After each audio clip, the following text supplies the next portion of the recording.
मी समर्थ. ओम नमः शिवाय. श्री शिवलीलामृत कथाध्याय 14वा. गोड गोड भांडण. पार्वती भिल्लीन झाली. श्रेयाळ चांगुना आख्यान. श्री शिवलीलामृत फलश्रुती. श्री गणेशाय नमः. परशुरामांना वरदान देणाऱ्या भक्तवत्सला शिवशंकरा, तुला माझा नमस्कार असो. हे पार्वती परमेश्वरा, तू त्रिगुणातीत आहेस. तू आपल्या भक्तांचे संसार दुःख नाहीसे करून त्यांचे रक्षण करतोस. तू त्यांच्या त्रिविध तापांचे, त्रिविध दोषांचे हरण करतोस. तू अवघ्या त्रिभुवनाचा निर्माता आहेस. तुझ्या कृपेने मी 13व्या अध्यायापर्यंत शिवलीलामृत कथा सांगितल्या. आता 14वा अध्याय हा कळसाध्याय आहे. मागे 13व्या अध्यायात शिवपार्वती विवाहाची कथा सांगितली. नंतर कार्तिकेय जन्माची व तारकासूर वधाची कथा सांगितली. नैमिषारण्यात पुराणकार सूत शौनदिकांना गणेश कार्तिकेयाची कथा सांगतात. ती अशी. गोड गोड भांडण. शिवपार्वतींना पुत्र 2 कार्तिकीय व गणपती. कार्तिकेयाला होती 6 तोंडे, हात होते 12. गणपती होता गजमुख, एकदंत, लंबोदर, दोघेही मोठे भांडखोर, एकमेकांची कळ काढण्यात मोठे पटाईत. या 2 बालकांची भांडणे सोडविताना व त्यांची समजूत घालताना पार्वतीच्या अगदी नाकी दम येत असे. एकदा बालगणपती आपल्या सोंडेने पार्वती मातेचे दूध प्याला. सोंडेत दूध घेतले व तो कार्तिकेयाला म्हणाला, अरे माझ्या या सोंडेतले दुग्धामृत घे. ब्रह्मादी देवांना सुद्धा ते मिळत नाही. कार्तिकीय रागाने म्हणाला, तुझे उष्टे दूध मला मुळीच नको. त्याने पार्वती मातेकडे तक्रार नेली. तो म्हणाला, आई, हा लांब सोंड्या बघ, मला उष्टे दूध देतो. त्याला सांग, नाहीतर त्याची सोंड पकडून मी त्याला खाली पाडीन. एकदा कार्तिकीय पार्वतीला म्हणाला, आई, तू तर विश्वजननी, जगन्माता, इंद्र, चंद्र, सूर्य इत्यादींना तू किती चांगले रूप दिलेस, पण हा गणपती असा कसा झाला? ढेर पोट्या, लंब कर्ण, लंब नासिक, एक दात बाहेर, काय पण याचे रूप? कार्तिकेयाचे हे बोलणे ऐकून शिवपार्वतीला हसू आले. कार्तिकेय आपल्या आईच्या मांडीवर झोपून एका तोंडाने तिचे दूध पीत असे, पण इतर 5 तोंडांनी सारखा रडायचा. तेव्हा जवळ उभा असलेला गणपती त्याला चिडवण्यासाठी टाळ्या वाजवून उड्या मारायचा. त्यावेळी तो म्हणायचा, अगं आई, एक स्तन याच्या तोंडात दिलंस, आता आणखी 5 कोठून आणशील? त्यावेळी शिवशंकर हसून म्हणाले, हा गजानन काय म्हणतो ते ऐकलंस ना? या असल्या कसल्या मुलाला तू जन्म दिलास? तेव्हा पार्वती हसून म्हणाली, तुमच्यासारखाच हा मुलगा झाला. तुम्ही पंचमुख तर हा षण्मुख. हे ऐकून शंकर हसू लागतात. एकदा गणपती व कार्तिकीय अंगणात खेळत होते. खेळता खेळता एकमेकांना चिडविण्यावरून त्यांचे झाले भांडण. दोघेही रडत रडत व एकमेकांबद्दल तक्रार करीत पार्वतीकडे आले. काय झाले रे, असे पार्वतीने विचारले असता गणपती म्हणाला, याने माझे कान ओढले व मला म्हणाला, अरे तुझे डोळे इवले इवले कसे? पार्वती कार्तिकेयाला रागवली असता तो म्हणाला, या गणेशानेच आधी माझी खोडी काढली. यानेच अगोदर बोटे लावून माझी सोंड मोजली.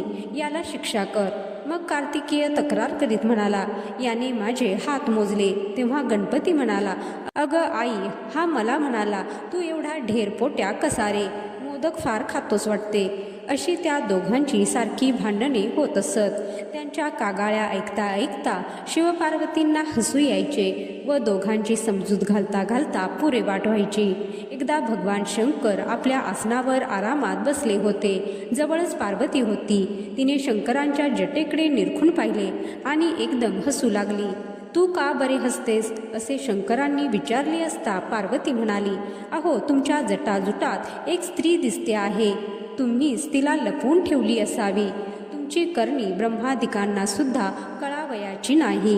तेव्हा शंकर म्हणाले, अगं वेडे, ती स्त्री कुठली? ते पाणी आहे, पाणी.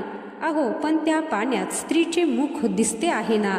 पार्वतीने अशी शंका घेतली असता शंकर म्हणाले, अगं ते मुख नव्हे, टवटवीत फुललेलं ते कमळ आहे. पार्वती म्हणाली, सदाशिवा, तिच्या डोक्यावरचे असलेले काळे भोर कुरळे केस सुद्धा मला अगदी स्पष्ट दिसत आहेत. शंकर म्हणाले, तुझी भलतीच काहीतरी शंका. अगं त्या कमळावर भ्रमर बसले आहेत. अहो, पण त्या कमळाला भुवया कशा? पार्वतीने अशी शंका काढली असता शंकर म्हणाले, त्या भुवया नव्हेत, ते पाण्यावरील तरंग आहेत. पण तिचे सुंदर डोळे मला अगदी स्पष्ट दिसत आहेत असे पार्वती म्हणाली असता शंकर म्हणाले, अगं सुंदरी, नीट पुन्हा एकदा पहा. ते डोळे नव्हे, ते पाण्यात पोहणारे मासे आहेत. अहो, पण तुमच्या त्या कमळाला कमंडलूसारखे स्तन कसे? पार्वतीची शंका. त्यावर शंकर म्हणाले, अगं वेडे, ते स्तन नव्हेत, गंगेच्या दोन्ही तीरांवर बसलेले ते 2 चक्रवाक पक्षी आहेत. पार्वती भिल्लीन झाली. एकदा शंकर आणि पार्वती सारीपाठ खेळत बसले होते. इतक्यात तेथे नारद मुनी आले. नारद मुनी म्हणजे साक्षात कळलावे. दुसऱ्यांची भांडणे लावून द्यावयाची व आपण गंमत पाहत बसायचे, यात त्यांना मोठा आनंद. शंकर पार्वतीचा तो खेळ थोडा वेळ त्यांनी पाहिला व म्हणाले, या तुमच्या खेळात काही दम नाही, अगदीच मिळमिळीत. काहीतरी पण लावून खेळल्याशिवाय खेळात मजा येत नाही. शंकर पार्वतींना ही कल्पना आवडली. आपापल्या जवळच्या वस्तू पणाला लावायच्या. जो डाव जिंकेल त्याने वस्तू घ्यायची असे ठरले. पण लावून खेळ सुरू झाला. पार्वतीने पहिलाच डाव जिंकला व शंकराचे व्याघ्रांबर हिरावून घेतले. खो खो करून नारद हसू लागले. दुसराही डाव पार्वतीने जिंकला व शंकराचे गजचर्म काढून घेतले. खेळ पुन्हा सुरू झाला आणि पार्वतीने शंकराच्या सगळ्या वस्तू जिंकून घेतल्या. आता पण लावायला शंकराजवळ काहीच उरले नाही. ते अगदी दिगंबर बनले. नारद मुनी मोठमोठ्यांदा हसू लागले. ते शंकरांना म्हणाले, महेशा, काय ही तुझी अवस्था?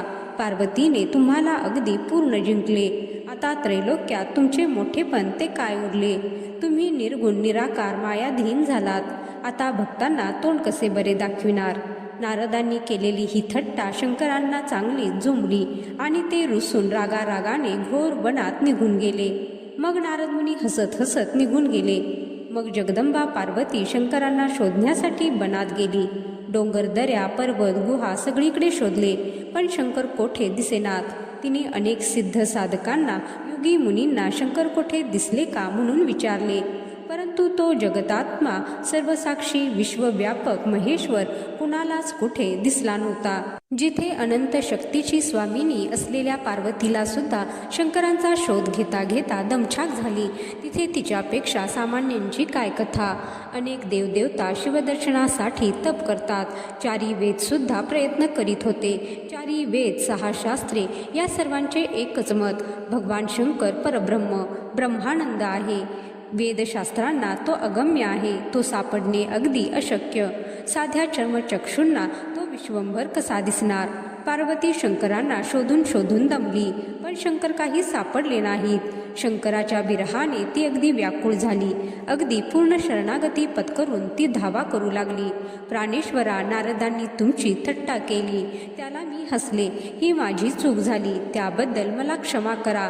मला दर्शन द्या. आणि शेवटी तिला शंकरांचे दर्शन झाले.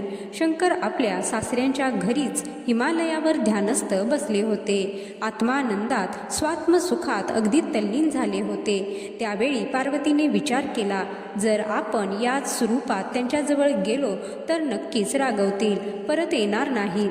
तेव्हा काहीतरी युक्ती केली पाहिजे. शंकर डोंगरात बसले आहेत, त्यामुळे या भागात राहणाऱ्या भिल्ल स्त्रीचा वेश धारण केला तर यांना काही शंका येणार नाही. म्हणून भिल्लिनीचा वेश घ्यावा असा विचार करून पार्वतीने भिल्लिनीचा वेश धारण केला. ती मोर पिसांचे सुंदर वस्त्र नेसली, फुलांचा शृंगार केला. मग ती शंकरापुढे नृत्य गायन करू लागली. अप्सरा, यक्ष, गंधर्व, किन्नर विमानातून पार्वतीचे नृत्य गायन ऐकू लागले. सगळी चराचर सृष्टी, पशुपक्षी, नद्या पार्वतीचे नृत्य गायन ऐकण्यात तल्लीन झाल्या. स्वर्गातील देवसुद्धा निरनिराळी रूपे धारण करून पृथ्वीवर आले. भिल्लीन झालेली पार्वती अगदी तल्लीन होऊन शंकरांच्या पुढे नृत्य गायन करीत होती. आणि काय आश्चर्य, तिच्या नृत्य गायनाने शंकरांचे ध्यान थांबले. त्यांनी डोळे उघडले. समोर पाहतात तो अनुपम लावण्याची एक सुंदरी. तिच्या नेत्र कटाक्षाने शंकर घायाळ झाले. ध्यानधारणा सोडून त्यांनी तिची विचारपूस केली. हे सुंदरी, तू कोण आहेस? तुझ्यासारखी लावण्यवती अवघ्या त्रैलोक्यात सापडणार नाही. तुझा मुखचंद्रमा पाहून माझे नेत्र चकोर पक्षी झाले आहेत. प्रिये, तू मला जिंकले आहेस. तुझ्या स्पर्शासाठी मी अगदी आतुर झालो आहे. तू माझा स्वीकार कर. शंकरांनी असा अनुनय केला असता ती भिल्लीन म्हणाली, अरे, उमेसारखी सुंदर स्त्री असताना तू जिचा त्याग करून वनात आलास. मी तर परणारी, मी तुझ्याशी विवाह कसा करणार? तुला तुझे मन जिंकता आले नाही, मग तू तपस्वी कसा? शंकर म्हणाले, हे त्रैलोक्य सुंदरी, मी त्या पार्वतीवर रागावून आलो आहे. आता मी तिचे तोंड सुद्धा पाहणार नाही, मी तिचे स्वप्नात सुद्धा नाव घेत नाही. भिल्लीन म्हणाली, अरे माझा पती भयंकर रागीट आहे, त्याला जर हे कळले तर तो अवघे त्रैलोक्य जाळून टाकील. आणि काय रे, तू कपटी तरी किती, ती उमा बिचारी भोळी भाबडी, अशी सुंदर पत्नी असताना तू खुशाल तिच्या देखत गंगेला आपल्या डोक्यावर घेतोस आणि पुन्हा दुसरी सुंदर स्त्री दिसतास तिच्या गळ्यात पडतोस. काय म्हणावे तुला?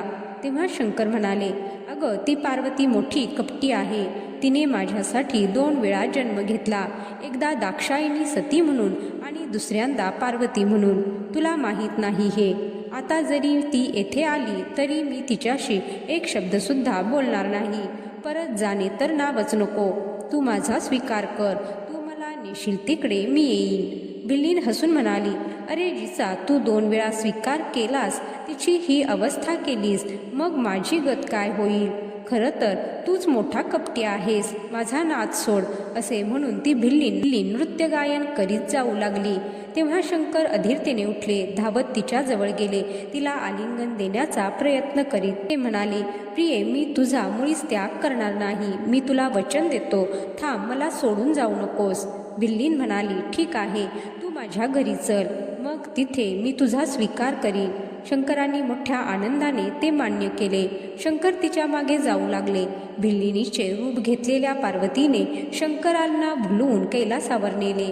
तेथे शंकरांना सिंहासनावर बसून तिने त्यांची षोडशोपचारे पूजा केली, त्यांच्या पायांना वंदन केले. मग त्यांच्या गळ्यात माळ घालताच पार्वतीने आपले रूप प्रकट केले. आश्चर्यचकित झालेले शंकर एकटक नजरेने पार्वतीकडे पाहू लागले. दोघेही एकदम हसू लागले.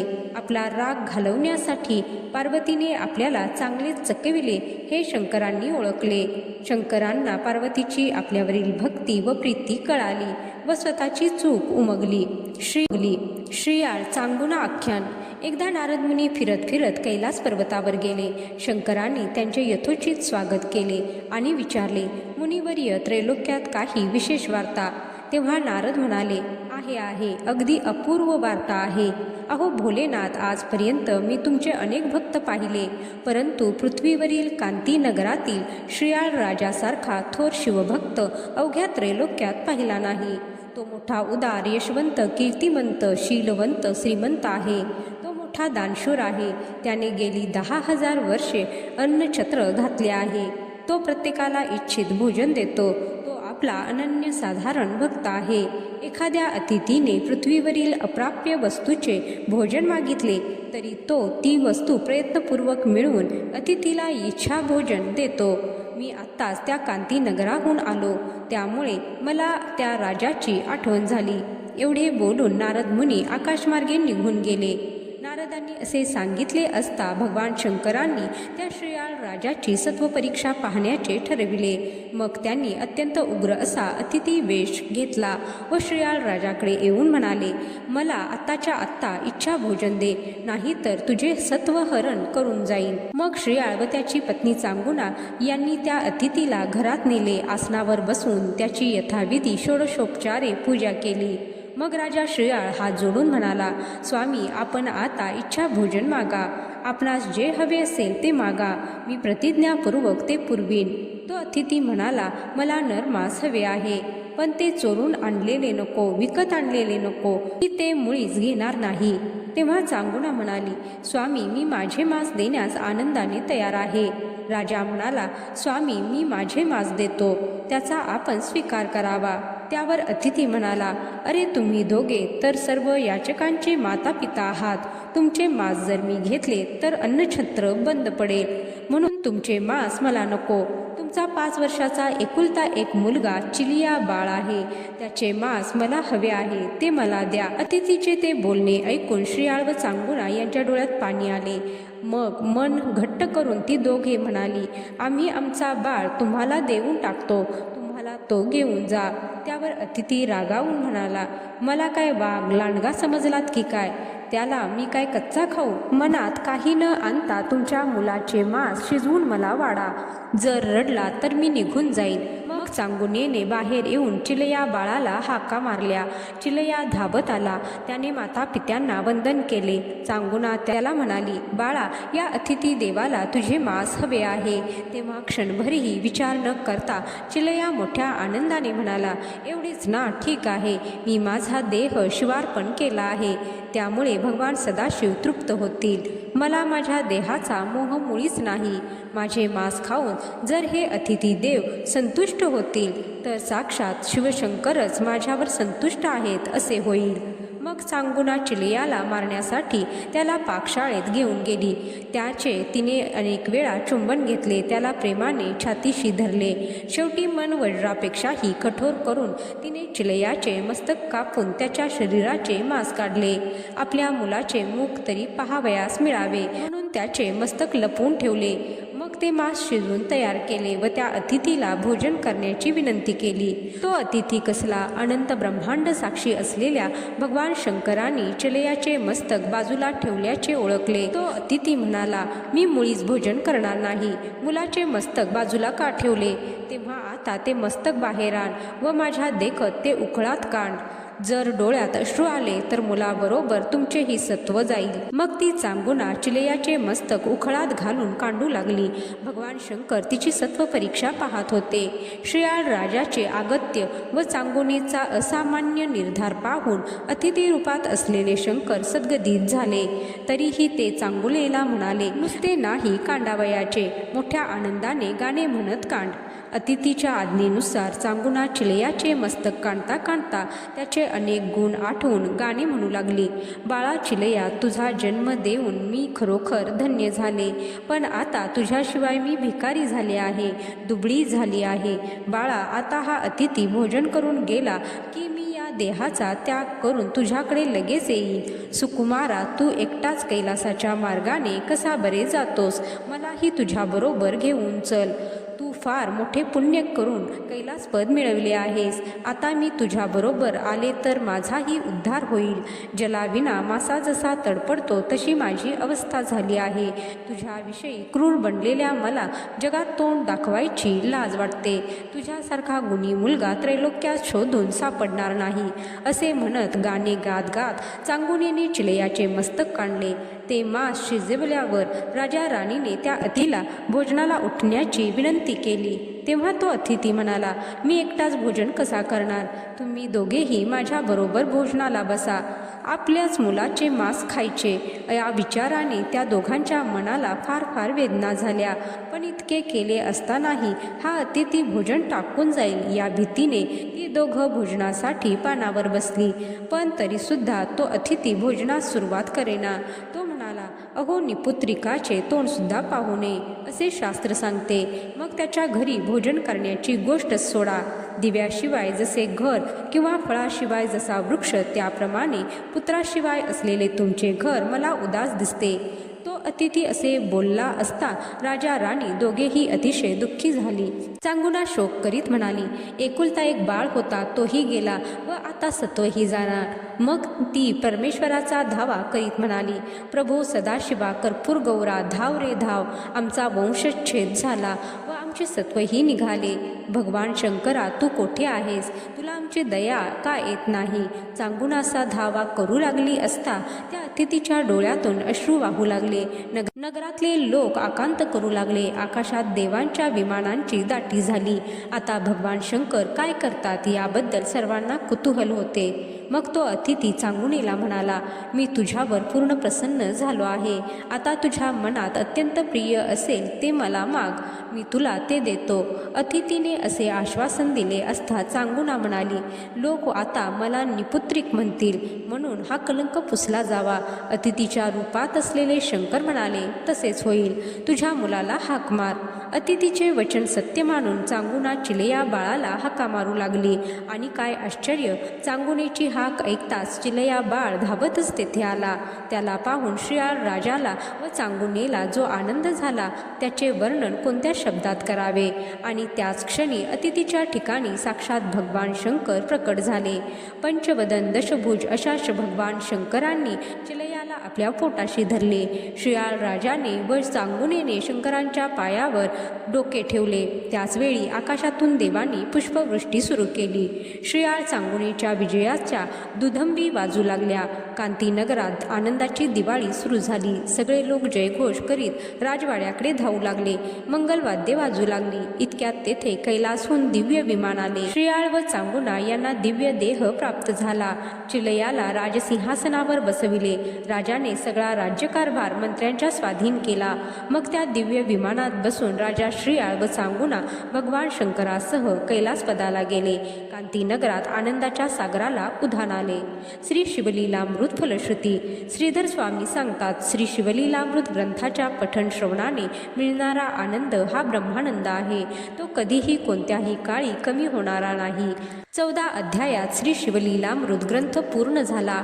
हे 14 अध्याय म्हणजे 14 भुवनांचे सार आहे, 14 विद्यांचे सार आहे. हे 14 अध्याय म्हणजे 14 गाठींचा भगवान अनंत आहे. हा 14 अध्यायांचा हा ग्रंथ म्हणजे 14 कोठ्यांचे पवित्र शिवमंदिर आहे. या शिवलीलामृत ग्रंथाचे पठण श्रवण लेखन केले असता, या ग्रंथाचे मोठ्या भक्तीने प्रेमाने रक्षण केले असता, या ग्रंथाचा नुसता ध्यास घेतला असता सर्वांना सारखेच फळ मिळेल. भगवान शंकर त्यांच्यावर प्रसन्न होतील. या ग्रंथाचे भक्तिभावाने श्रद्धेने श्रवण केले असता आयुष्य, आरोग्य व ऐश्वर्य यांची प्राप्ती होईल. या ग्रंथाच्या पठण श्रवणाने आदी व्याधी नाहीशा होतील. जिला किंवा ज्याला पुत्र नाही त्यांना पुत्रप्राप्ती होईल. गावी गेलेले पती किंवा बंधू दीर्घकालापर्यंत परत आला नसेल तर या ग्रंथ श्रवणाने पठणाने तो परत येईल. घरी संपत्तीची वाढ होईल. कर्ज असेल तर ते फिटेल. शत्रूचा नाश होईल. या श्री शिवलीलामृत ग्रंथाची 100 पारायणे केली असता शिवभक्त पुत्राची प्राप्ती होईल. हा ग्रंथ घरी पवित्र स्थळी ठेवून त्याची पूजा केली असता घरातील भूत पिशाच निघून जातील. कोणतेही संकट आले असता या ग्रंथाचे 3 महिने पारायण केले असता सर्व संकटे नाहीशी होतात. भाविकांनी याचा जरूर अनुभव घ्यावा. ज्यांची श्रद्धा नाही त्यांच्यासाठी हे सांगणे नाही. सोमवारी प्रदोषकाळी शिवरात्रीच्या दिवशी शुचिर्भूत होऊन या ग्रंथाचे पठण श्रवण केले असता भगवान शंकर स्वप्नात दर्शन देतील व सर्व संकटे नाहीशी करतील. प्रत्येक अध्यायाच्या श्रवण पठणाचे वेगवेगळे फळ सांगितले आहेच, तेही ध्यानी घ्यावे. आता या ग्रंथाची अवतरणिका सांगतो. या अध्यायात मंगलाचरण करून दाशार्य राजाचे आख्यान सांगितले आहे. कलावतीने आपल्या पतीचा उद्धार कसा केला तेही सांगितले आहे. 2ऱ्या अध्यायात शिवरात्री महात्म्य सांगून, 3ऱ्या अध्यायात गौतमीची कथा सांगून कल्माशपादाचा उद्धार कसा केला ते सांगितले आहे. 4थ्या अध्यायात महाकाल लिंगार्चन व गोप बालकाचा उद्धार वर्णिला आहे. 5व्या अध्यायात उमेने शिवप्रसादाने पुत्राला राज्यावर बसविल्याची कथा सांगितली आहे. 6व्या अध्यायात अत्यंत पवित्र असे सीमंतिनी आख्यान सांगून 7व्या व 8व्या अध्यायात भद्रायूची कथा सांगितली आहे. 9व्या अध्यायात वामदेव आख्यान आले असून दुर्जय राजाची गोष्ट सांगितली आहे. 10व्या अध्यायात शारदाख्यान दिले असून 11व्या अध्यायात रुद्राक्ष महात्म्य, महानंदा व भद्रसेन राजाचा उद्धार हा कथाभाग आला आहे. 12व्या अध्यायात विदुर बहुला उद्धार, भस्मासूर वध यांच्या कथा असून 13व्या अध्यायात शिवपार्वतीचा विवाह, त्रिपुर संहार या कथा आहे. 14व्या अध्यायात शिवपार्वती कलह, पार्वती भिल्लीन झाली ही कथा सांगून शेवटी अत्यंत पवित्र असे श्रीयाळ चरित्र कथन केले आहे. श्रीधर स्वामी ग्रंथाच्या शेवटी आपली वंशावळ सांगून आपल्या मातापित्यांचे आदराने वंदन करतात. श्रीधरांनी श्री शिवलीलामृत हा ग्रंथ शके 1640 फाल्गुन पौर्णिमा रविवार या दिवशी बारामती येथे पूर्ण केला. हे पार्वती जीवना कर्पूर गौरा, ब्रह्मानंदा शिवशंकरा, तुला माझा नमस्कार असो. स्कंद पुराणाच्या ब्रह्मोत्तर खंडातील हा श्री शिवलीलामृत ग्रंथ सज्जनांनी सदैव वाचावा आणि ऐकावा. श्री शिवलीलामृताचा 14वा अध्याय समाप्त.